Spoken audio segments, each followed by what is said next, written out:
Malcolm X represented African manhood and black masculinity. Under the white system of oppression in America, a lot of black men don't feel that they can say how they really feel because they don't feel they have the power to stand up. The most unprotected person in America is the black woman. The most neglected person in America is the black woman. Today's topic is a serious one, so let's talk about it. We systematically, as people, have become each other's enemy. The lack of support and love for one another. How did we get here? The problem is bigger than us, but yet we keep attacking each other. How do we beat our common enemy when we can't even win the fight within our own homes because they're broken? Hey everybody, welcome back to the channel. If you do not know who I am, my name is Charle Nicole, so welcome to the channel. Now don't be shy. Say hey back to your girl. The best way to do so is to press the like button just to let me know that, hey girl, I'm new here, or hey girl, we fam, and I just came through check in and see what you're talking about. Communicate. Let's get into this video. But when I tell you social media is amplifying the divide between black men and black women, pages like Spiritual World who take the most toxic messages from Twitter and all other platforms, put them in one space. You go on social media and these conversations are constantly repeated and none of it is solution focused. It's not productive. It's not pushing us forward. And what's happening is we are internalizing a lot of trauma that does not belong to us. There's a reason black men have not historically been in the home. There is a reason black women have historically struggled on their own to hold households together. Because we dealing with the after effects of that's been happening to us for centuries, we get to blaming each other and like that. Am I saying that a man individually is not responsible for his children? No, my G, if you're not taking care of your kids and you got the ability and space to take care of your kids, you a loser, cuz. We not gonna act like prison is not taking our men away. We not gonna act like the hood not taking our men away. We not gonna act like the stress of being a provider. Like, bruh, men's life expectancy has dropped, the lowest in America. When we talk about black people, when you talk about like Section 8 and shit like that, make sure you mention the housing crisis that affects majority black women. If we gonna talk about black men not being in the home, let's make sure we talk about mass incarceration. Don't just sit up here and like hurl insults at each other. So one of the ways you begin to address that multi-generational trauma is to work with the people it directly impacts, to hear from them. And when you give the people the information, they can use it. I think the first order of business is beginning to have a conversation. And the other is to educate the larger society. You have to stop the assault. So this is not purely a clinical thing. This requires social justice and change. That's where part of the healing is. It's not in a clinical setting or in a pill. It's in fairness and justice and safety and equity. And we also have to deal with the fact that you have a system that is set up to oppress you and to continue to injure you. Both those things have to be dealt with. That's right. We both been scarred. We both been hurt. We all need therapy. So can we be a safe space for one another? Can you teach me how to love you? Can you teach me how to be compassionate to you? Can you teach me how to be the man that you need me to be? And I'm going to teach you how to be. Because what we got to realize is I come from one environment, you come from one environment. It's impossible for us to see the world the same way. But if we don't talk about it, how can we ever walk the same way? The only way y'all going to meet down the middle is y'all talk about what y'all came from, what hurt y'all, and now y'all can help each other move a little forward. When you really sit down and block out the distractions, block out all of the noise, sometimes us as black women, we do not listen to our men. But do y'all not understand how bad the world wants to dismantle the black? We have to heal. Black women, stop attacking these black men out here trying to do the best that they can. I'm not talking about the ones that don't want to. I'm talking about the ones that are trying. Black men, stop belittling us. These other women out here, yes, love is love. But at the end of the day, when it comes to protecting you, guess what? It's us who stand at the picket line.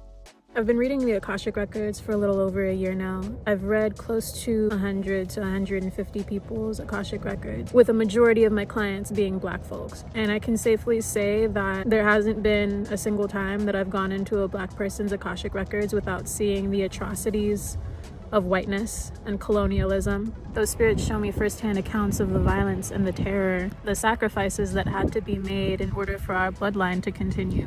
I think white people fail to understand the generations upon generations of psychological damage caused by their ancestors. They try their best to make it seem as if it's so distant from our present reality that it is no longer their responsibility. In the same way that black people need to take responsibility for our healing and the healing of our ancestors, white folks It is your responsibility to start accounting for the evils done unto the rest of the world by your ancestors and your living relatives. When you start to realize that you're a black man and so many things that you got to face, your whole demeanor changes anyway. Because you feel like you always got a target on your back. You internalize all of this stuff. And the things that we're taught of how to be a man. I had men in my life growing up, and only emotions that we able to really express is happiness and anger. Right. Telling me all of my life, boys don't cry.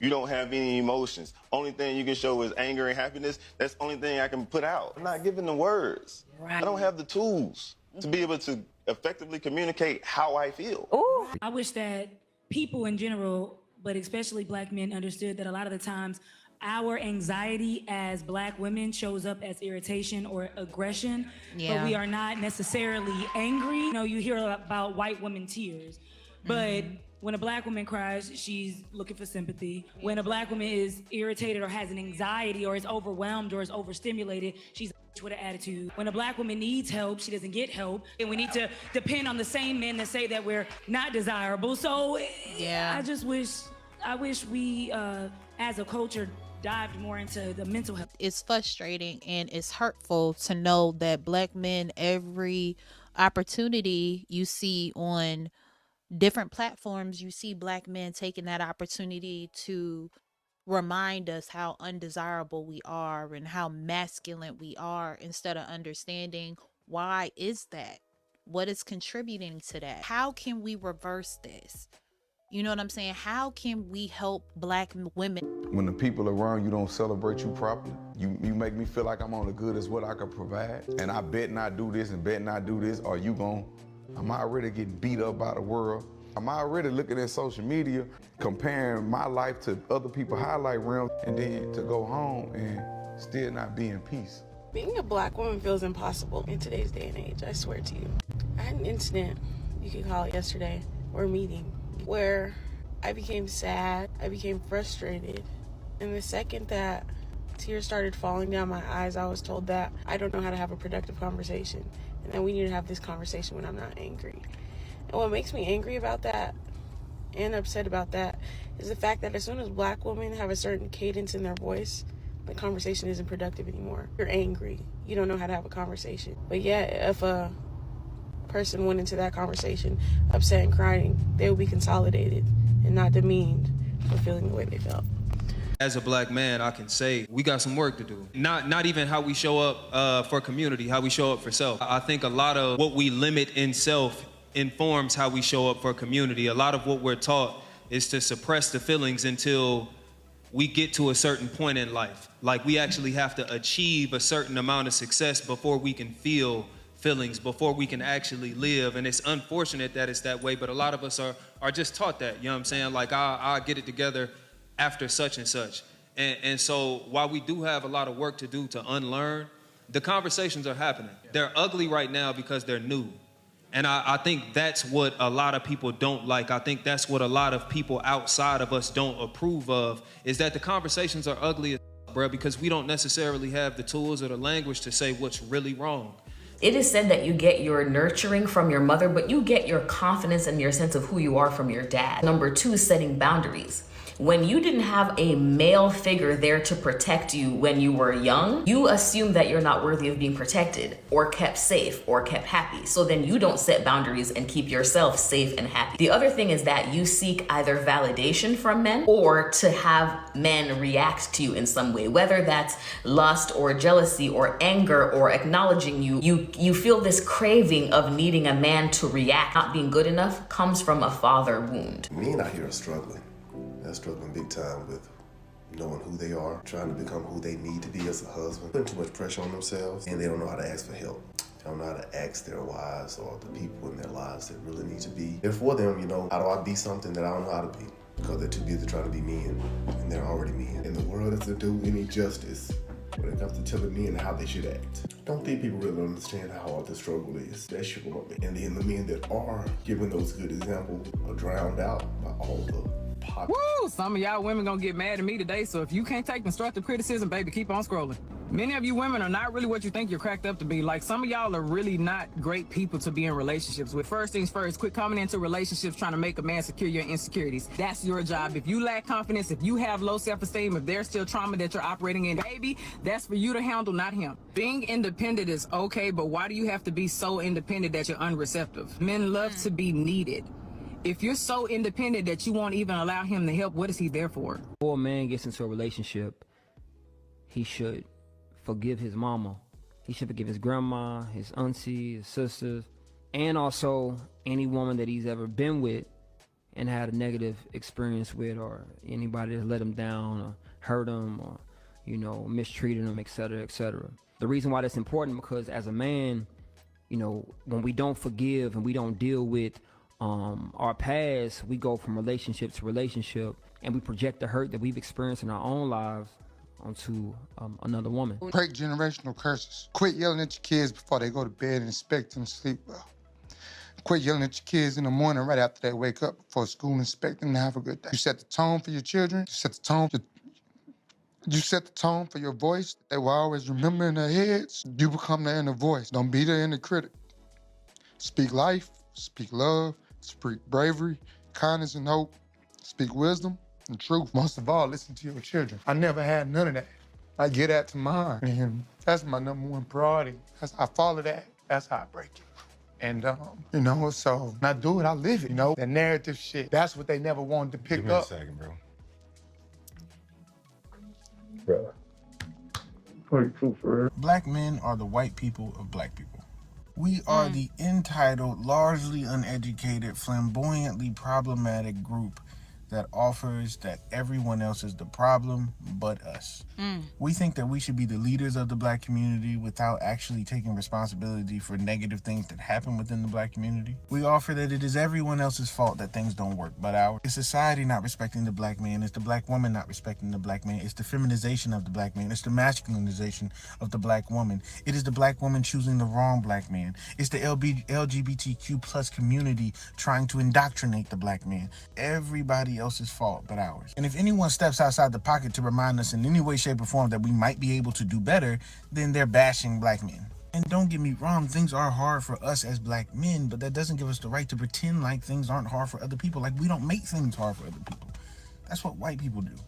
I wish women really understood nowadays how horrible we present. Everything my good sis said in this post is absolutely accurate. We as black women in general have to stop lowering the value of our men to money. Yes, money is important. Yes, we need it to live. Yes, all of that. We are capable.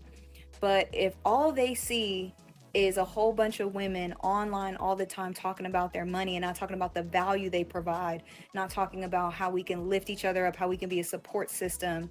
And it's a two-way street. There's rhetoric on their side that is toxic and nasty too. I want us to heal our community. I want us to be better as better partners, friends, the whole nine. So let's stop lowering our men to monetary value and judge them with their true character. Operate its own immune system, because we know it compromises the immune system. Once you understand it, then you can deal with it, because you see it's habitual. You socialize, it becomes part of your being. So wow. I think, wow. So many of us ignorantly have the audacity to come out of our mouths and say that slavery doesn't matter now.